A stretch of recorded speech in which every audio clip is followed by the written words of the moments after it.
Sejak 2013 yang lalu, sewaktu wacana akan dibukanya investasi di bidang industri miras oleh pemerintah, PBNU sudah mengingatkan dan menyatakan penolakan.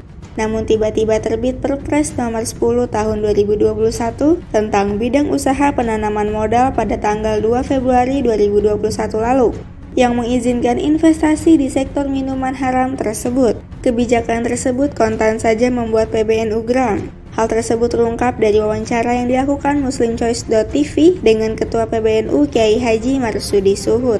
Assalamualaikum warahmatullahi wabarakatuh. Saya Marsudi Suhud, Ketua Pengurus Besar Nahdlatul Ulama. Melihat berita akhir-akhir ini yang sekarang mencuat adalah tentang penanaman modal untuk miras. Apa itu miras? Jika kita atau saya tidak salah bahwa pemerintah telah menekan atau menandatangani Peraturan Presiden Republik Indonesia nomor 10 tahun 2021 tentang bidang usaha penanaman modal pada tanggal 2 Februari tahun 2021 yang di dalamnya mencakup lengkap lampiran-lampirannya, termasuk lampiran nomor yang 31 itu perihal bidang usaha industri minuman keras yang mengandung alkohol. Dalam hal ini persyaratan untuk penanaman modal baru dapat dilakukan pada 4 provinsi. 1 adalah Provinsi Bali, nomor 2 Provinsi Nusa Tenggara Timur, nomor 3 Provinsi Sulawesi Utara, dan nomor 4 Provinsi Papua dengan memperhatikan budaya dan kearifan setempat. Saya nggak tahu maksud kalimat dengan memperhatikan budaya dan kearifan setempat. Nanti penegak hukum itu akan mengartikan kayak apa itu budayanya. Penanaman modal di luar provinsi tersebut itu juga bisa dilakukan dengan syarat ditetapkan oleh Kepala Badan Koordinasi Penanaman Modal berdasarkan usulan dari gubernur. Artinya apa?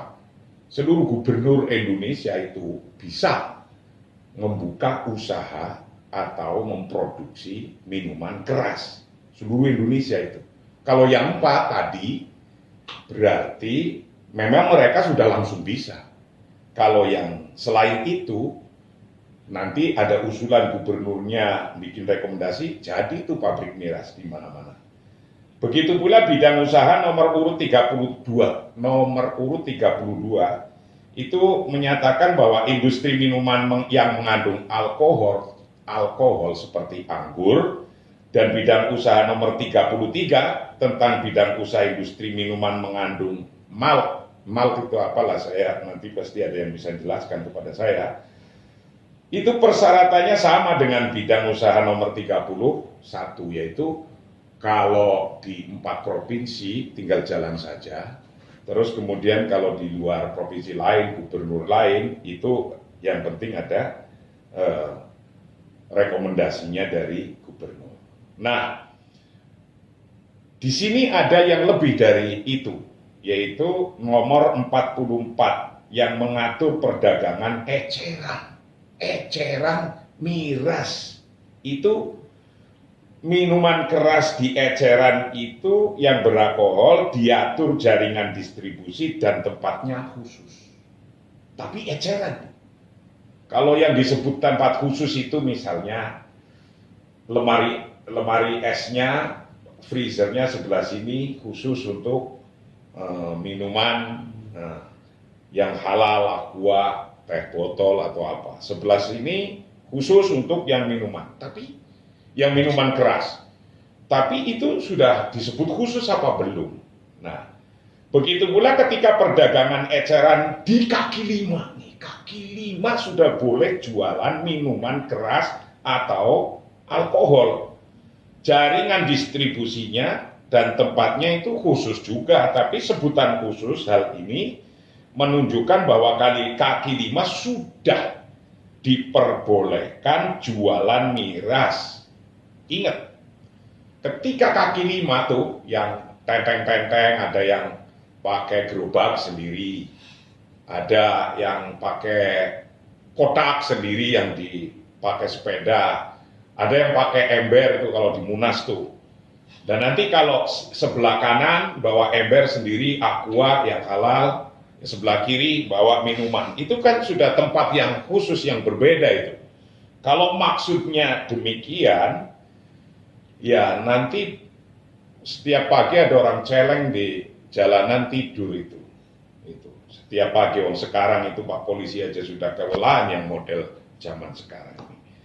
Hal ini yang menjadi perhatian banyak kiai, banyak ulama, banyak ustadz, baik itu ustadz-ustadz dan ulama kalangan yang bergabung di Majelis Ulama Indonesia, ataupun kiai-kiai, ustadz-ustadz di pojokan sono paling musola kecil gitu. Kalau ditanya tentang miras ya pasti akan jawabannya sama insya Allah dengan kita. Nah, ketika demikian sesungguhnya PBNU itu dari mulai dulu diinisiasi itu tahun 2013,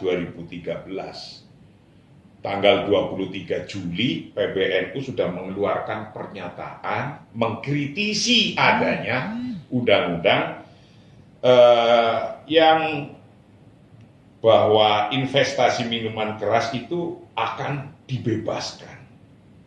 Yang tadinya masuk di daftar list negatif, kemudian dibuka menjadi bebas. Waktu itu, Profesor Dr. Kiai Haji Said Akil Siraj MA melalui media NU Online telah menyampaikan bahwa PBNU tidak setuju atas investasi minuman keras. Saya ulangi lagi, dari awal PBNU tidak setuju atas investasi minuman keras yang tadinya di list tertutup menjadi list terbuka. Sesungguhnya ketika itu pemerintah baru merencanakan akan menjadikan industri, baru rencana industri minuman keras yang sebenarnya masuk daftar negatif investasi istilahnya, menjadi keluar dari daftar negatif investasi tersebut.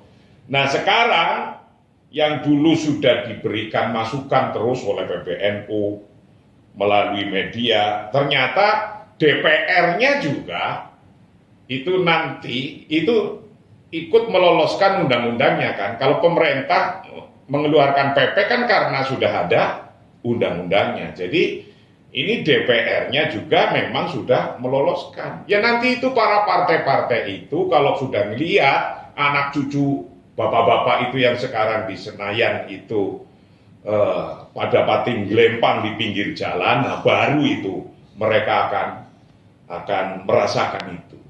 Nah itulah tinggalannya partai-partai kemarin itu.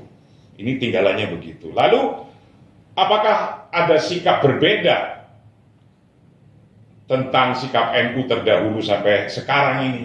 Sikap NU jawabannya simple, bahwa Ketua Umum Nahdlatul Ulama itu tetap tidak setuju.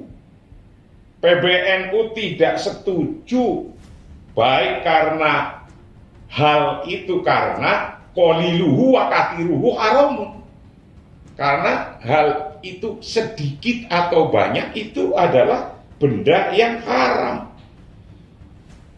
Betapapun ya, ketika bangun sebuah pabrik miras itu nanti akan menarik tenaga kerja, akan menarik orang bisa jualan, UMKM. Sebelah kanan bawa ember minuman yang halal, sebelah kiri bawa ember bawa minuman yang haram. Itu memang nggak ada kok perbuatan yang halal. Emang kemudian jadi susah kita nggak minum itu apa gimana? Nah, maka betapapun secara ekonomi ada manfaatnya, tetap saja madorotnya lebih besar daripada manfaat ekonominya. Madorotnya lebih besar daripada manfaat ekonomi. Karena kita umat Islam itu kewajibannya adalah hifdzul nafsi, hifdzun nafsi, dan hifdzul aqli. Menjaga jiwa dan menjaga akal. Kalau orang sudah kena miras, ya akalnya lepas itu. Nah, ya silakanlah itu dosa-dosanya yang telah memutuskan. Terima kasih. Wallahul muwaffiq ila aqwamit thoriq. Assalamualaikum warahmatullahi wabarakatuh.